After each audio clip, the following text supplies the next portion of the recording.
Well, it's no surprise that Congress approved the largest military budget ever and the largest in the world. It just keeps getting bigger and bigger. Every year on this show, we tell you we are shocked and scandalized by it, but it gets bigger anyway. The House passed it weeks ago, and now the Senate passed it for sure. President Biden will pass it. So let's just take a quick look at the numbers and see what made it in and what made it out. This is the 2024 defense budget. It totals $886 billion. That's on paper, by the way. Like, yes. What's the hundreds of billions that they don't tell you about the off the books information? Good point. Right? This is 3% bigger from last year. And recall that the White House originally only asked for $842 billion, but Congress just tacked on a little more for Ukraine, plus an extra $37 billion to modernize U.S. nuclear capabilities. We're going to look at the nuclear bit a little bit closer. But let's just first put this in some context. China this year approved a 7.2% increase to their defense budget. But even with that increase, they're still only at $224 billion per year on military spending. How, you might ask, and I wondered this too, I don't have an answer to this question. How does the world's largest military with over 2 million enrolled members, how do they spend a quarter of what the U.S. spends? Just think about it. It's an existential question, if you will. Well, when you have massively inflated prices and you have a private sector that literally charges through the nose for these weapons, when you have state manufacturing of weapons, it's a totally different animal. Yes. In your own country. Right. When you have state mobilization of your military, it's far cheaper. And, it's going to cost, we're going to charge you $45 million for this aircraft. Yeah. In the United States. Right. We've seen inflated prices for screws, for software updates, things like that. You're right. Even CBS News 60 Minutes covered that. Now, I want to show you this data. It comes from the Stockholm International Peace Research Institute, but some nice user laid it out in this graphic that I liked on Wikipedia.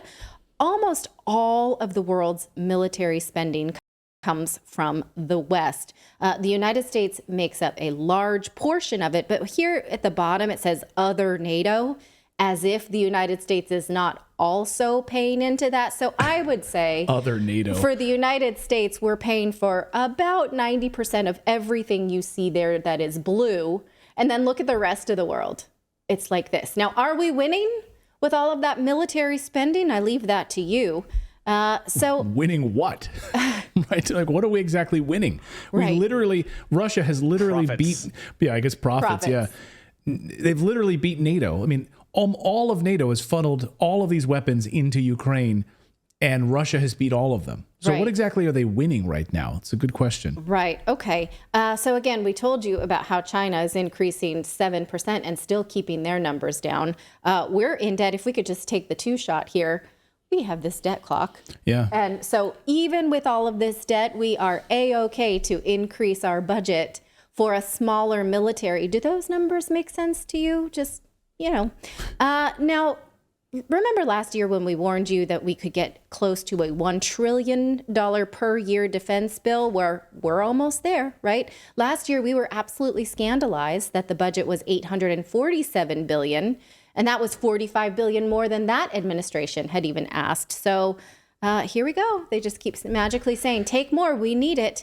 Now, in July, when this spending package was proposed, we looked at some of the things that we thought, that's weird. Why is that in there? What's tucked into there? Now, back in July, the original HR 2670, which is the final military spending package, was 1,236 pages. The final bill that was voted on by the Senate, which will most likely be signed by the president, is twice that almost. It's 2,330 pages. Senator Mike Lee tweeted a picture of this, them carting the giant bill into the Senate, into the Capitol building. They had to use a hand truck, massive hand truck, in order to push all of the boxes of this bill. Yeah. None of them are going to read this bill. No. None of them. Do you think President Biden is going to sit down and read a 2,330 page spending bill to decide whether or not he signs it? Of course he's not going to. And none of these senators are going to read it either. Okay, but I had noted a few things back in July when we talked about it, so I wanted to go back and see what actually made it in there. So let's take a look. Heavy on the nuclear. We told you, remember, that they were going to add more to up the United States nuclear arsenal. In fact, they have made it such that there is a prohibition on the reduction of nuclear capabilities and ballistic missiles. I guess that's a double negative. It forbids the reduction, meaning we got to keep what we got and more, right? In July, we looked over this proposal that said that they wanted a space National Guard. Well, this actually did not make it in there. This was like a National Guard, which is a reserve component of the military, only for space. It was not formally enacted in the final bill. It was commissioned to study. So far, no Space Force National Guard. Does that surprise you? Just research on the possibility of a reserve space force. Okay. A draft of the bill also had budget for quantum computing.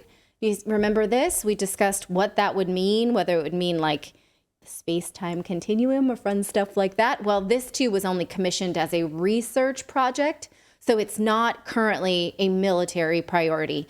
The draft bill also said that no Defense Department can spend money on critical race theory or committees for the environment. That did make it into the bill. This is the final bill. It says the tenets of critical race theory are antithetical to the merit-based all-volunteer military that has served the country with great distinction for the last 50 years. Now, this is interesting, right? Because it seems like, remember we talked about the ads around the military that all of a sudden it's like we're kind of back and stronger and we're done with the bullshit? Mm-hmm. Well, I do see that reflected in this bill. For instance, the draft bill had something established called sex-neutral physical standards, fitness standards. We showed you this. This was, again, in the draft. That did not make it in to this. So I don't know, someone went in there and said, nope, we need to actually be strong. In fact, they have beefed up the language around fitness standards. What do you think of that? Here's what we have. It says that nothing in this section prohibits the Army from using combat fitness tests. I assume that that's probably pretty hardcore. I've never taken it.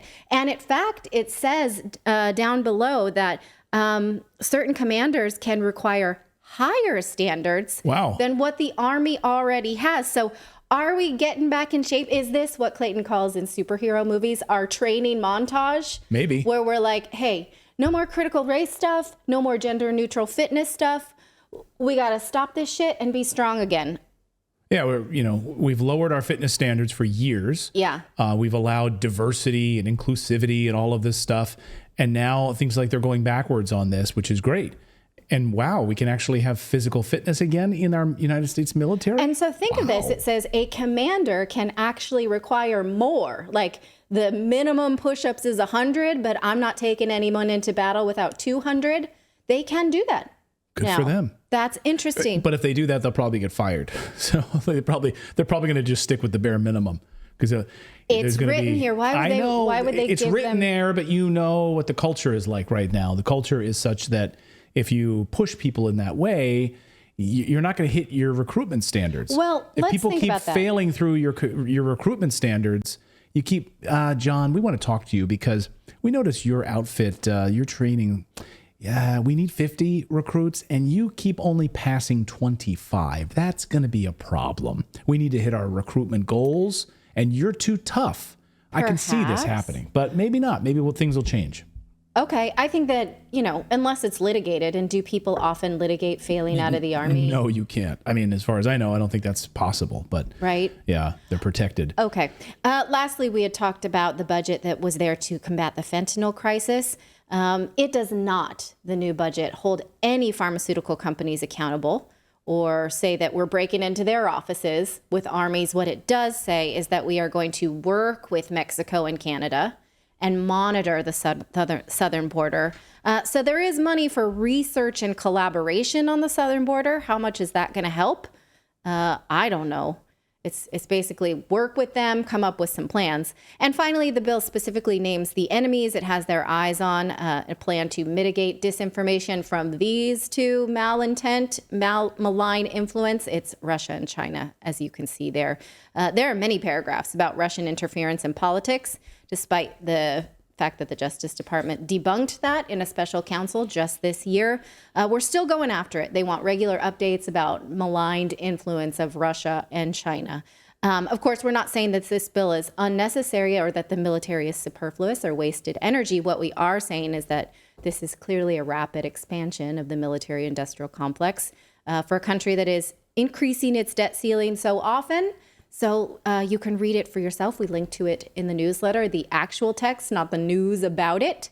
So if you have time to read 2,000 pages or you just have some things you're looking into, let me know in the chat what you think. Yeah, 2,200 pages and $886 billion. Way to go, the United States, and sending billions to Ukraine and Israel, while America's roads and bridges and infrastructure and southern border are pretty much wide open. So way to get your standards in place, and I'm sure President Biden will sign that. Thank you so much for watching this segment here at Redacted. We are live every day at 4 p.m. Eastern Time, trying to share the stories that the mainstream media will not cover. You should also come over and join our community of Redacted Rebels over at redacted.inc. That's our private locals community where we can share exclusive content that we simply cannot share here on YouTube. Come over and join the rebellion together right now by going to redacted.inc. We'll see you next time.